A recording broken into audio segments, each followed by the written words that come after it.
Welcome back to another Artistry Ignited nature tour.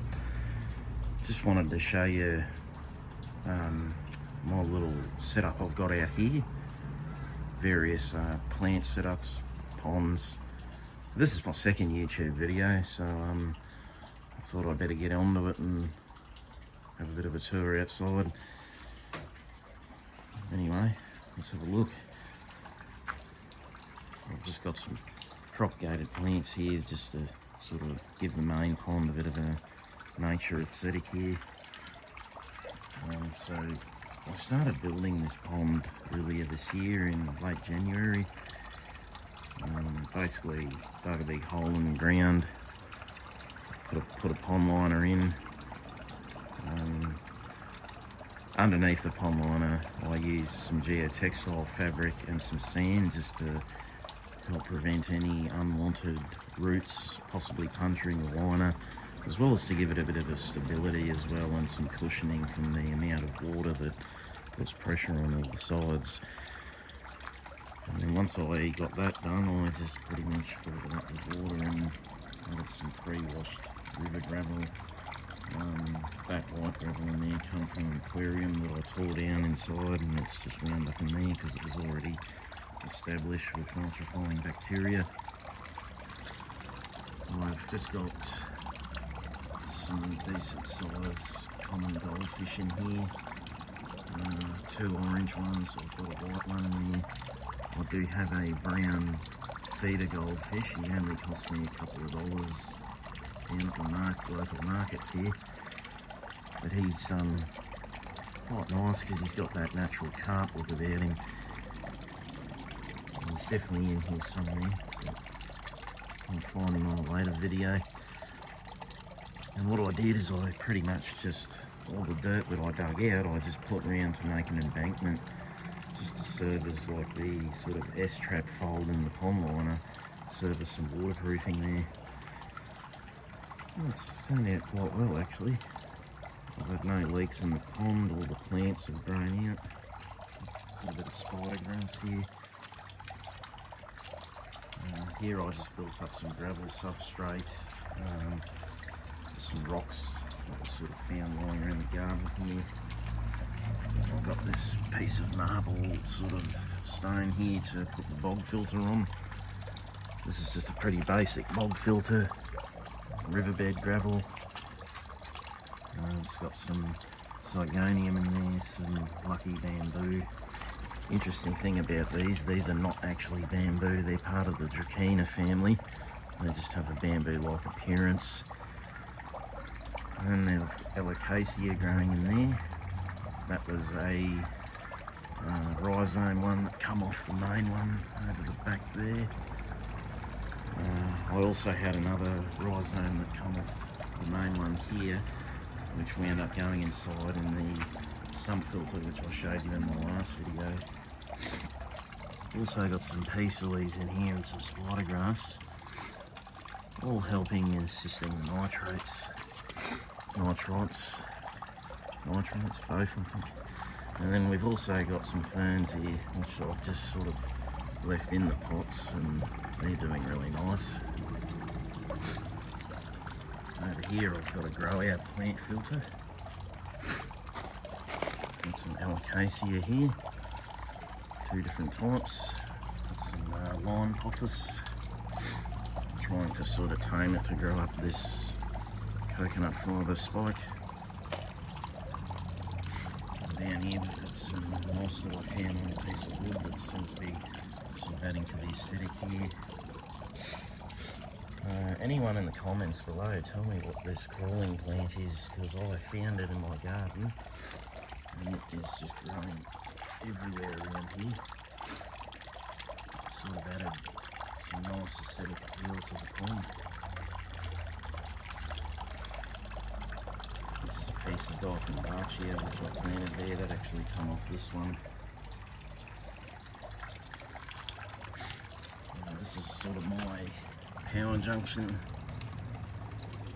also the airline junction that comes from the air pump inside the house, and sort of feeds into the different ponds. The way this system works, I've got a pump here that sends it up that way into the guppy pond, and then it splits in a T-junction, trickles out into the guppy pond, and then overflows out into this pond, which has some tetras in here. Quite good at hiding. Also got sponge filters in here too, just to help aerate the water.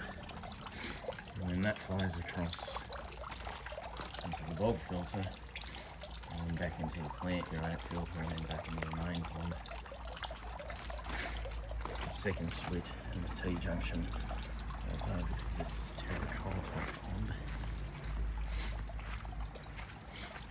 And it goes into the terracotta pond here, which I don't have any fish in here yet. I'm just sort of getting it established. Trying to combat the green algae with some plants and Java fern and that. Got like a little tap here that I can use just to get some water if I want, to water plants with pond water. And this is the alocasia, which is actually flowering. And it's had a couple of rhizome babies come out, which I put one in the bog filter there and one inside in the sump. And then the terracotta pot flows across into this salvinia pond, which is like a half bog filter, half pond. Got some cattail reed here, and some parakeet fern sort of growing in there too. Parakeet fern actually come from over here, and I just propagated it into there, into the pond here, and also in the ground.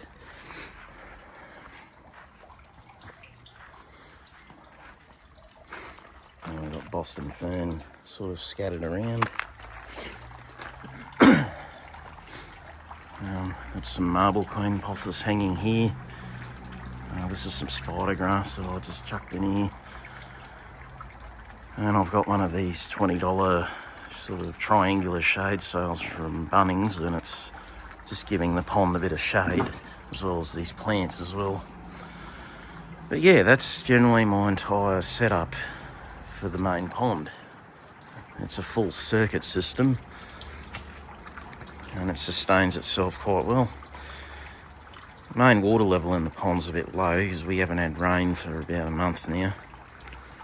And there's a bit of evaporation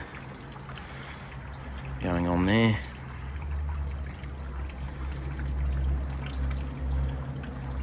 But yeah, these ponds aren't overly expensive to build. It just depends on where you source the materials. The biggest cost would be getting a decent liner, set you back a couple of $100, and also a decent pump to be able to handle the size of the pond and send it up to the bog filter, if that's all you have, or multiple ponds that sort of gravity feed the water into each other.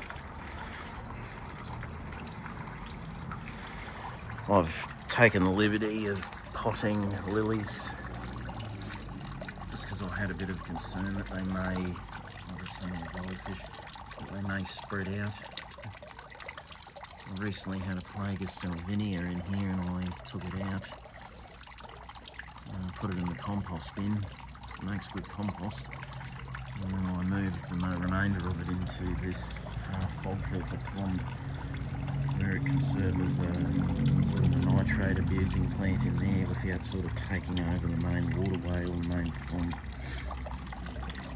Also got an oversized sponge filter in here.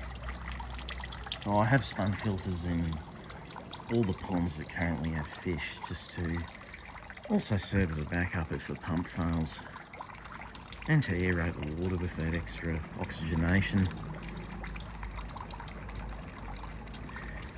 Aesthetically pleasing, this pond ain't too bad. It's got potential. The plants are sort of taking over, which I like. Just need to tidy a few things up and maybe cover this up here with a bit of soil and get some more of this sort of carpeting plant growing. Over here I've got some air-powered ponds which work off like a siphoning system.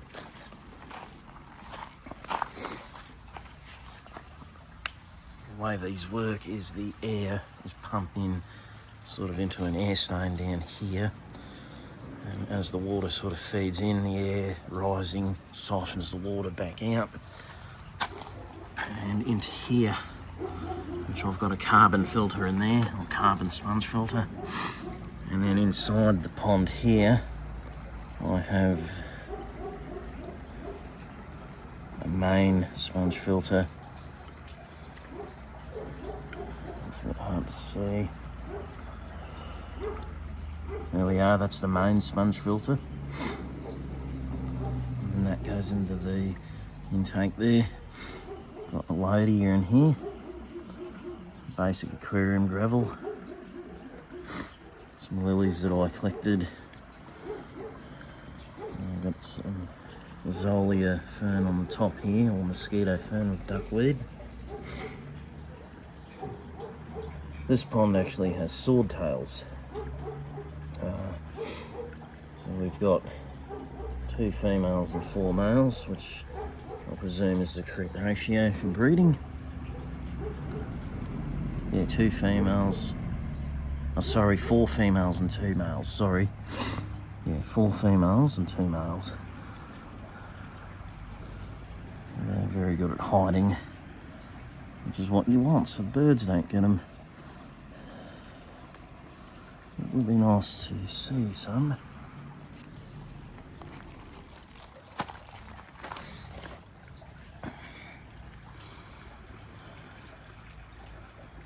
Very good at hiding these swordtails. Where are we? Got a banana lily growing here too. This substrate is just a mixture of everything that I had lying around, so I cut the cost of building this pond.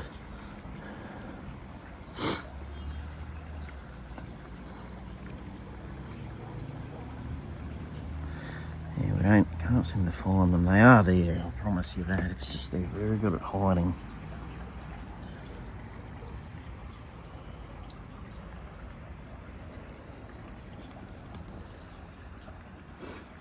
Yeah, that's a swordtail pond.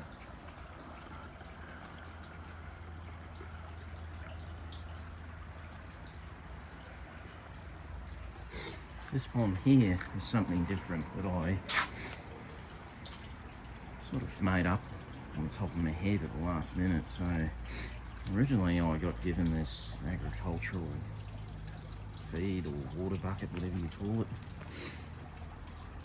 and I built another sort of air stone siphon system, and it was originally flowing into here. So there's your sponge filter, and I thought, I've got another aquarium just lying around in the shed. I might hook it up. So I drilled it, hooked it up, and then I ran the outlet across here. And we've got a carbon filter there. Some Seachem matrix carbon and Seachem matrix sort of underneath the side there. And this is just a plastic pot which I drilled. Sort of screwed it on there, and it's pretty firm, it's not going anywhere. And these are the 2 chemicals I put in there just to try and clear up the tannins and the murkiness. And the salvinia, which I cleared out there, some of it's gone in here just to sort of serve as like a shelter for fish. I haven't actually got any fish in here because this setup's only been running 2 weeks, so it's still establishing its bioactivity, so to speak. It's cycling. And I've just put some Swiss cheese pothos here just to sort of root in there, help with the nitrates. And here I've got some marble queen pothos I've tied to that. This is good at wicking up moisture, these coconut fibre poles. So it'll sort of encourage it to root onto the pole, and then eventually I'll take those zip ties off. And then here we just got some more lilies. They're planted down the bottom here. A lot of people don't seem to agree with this idea, but I like using backyard soil. It's rich with nutrients. Yes, it will make your algae grow a bit funny, but it also helps your plants grow. And then it creates like an endless cycling environment. See, nature is wild. Nature is very dirty. And if you can replicate it exactly how it is, you're not going to have too much trouble with your water perimeters.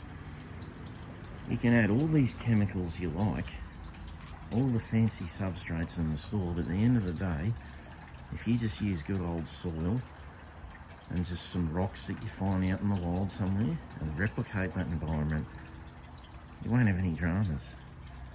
And also, don't have too many fish. Very high stock levels put it out of balance.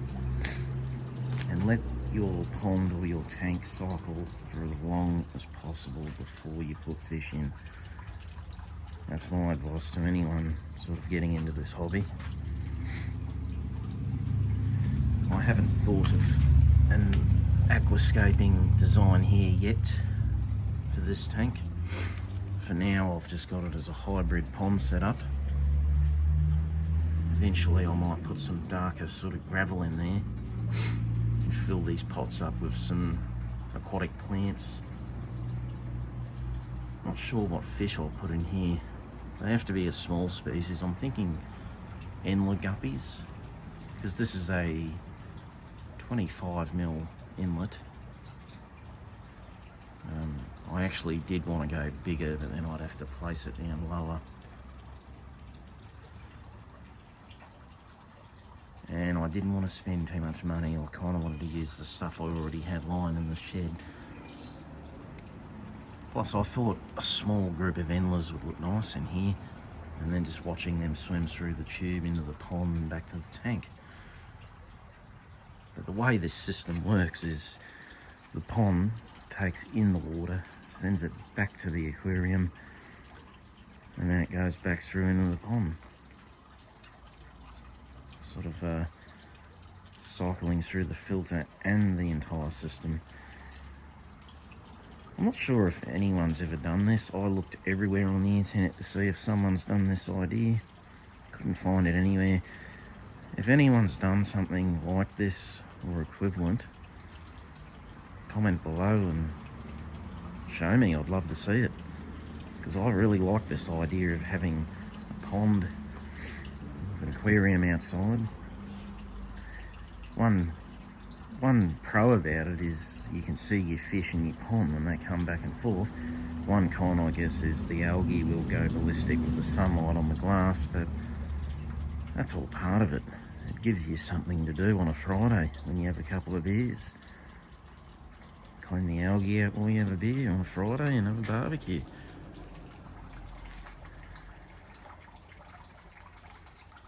But yeah, that's pretty much my outside setup for now.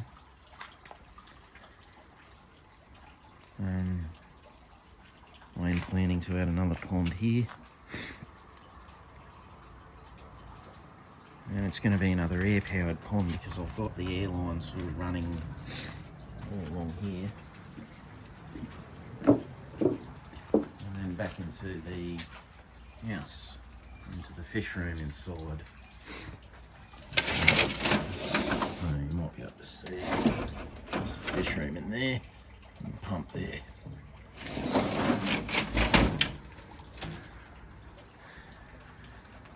Yeah, thank you for watching and listening to me waffle on at the slowest possible pace.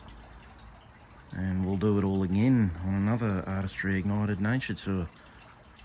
Thank you for watching and stay tuned.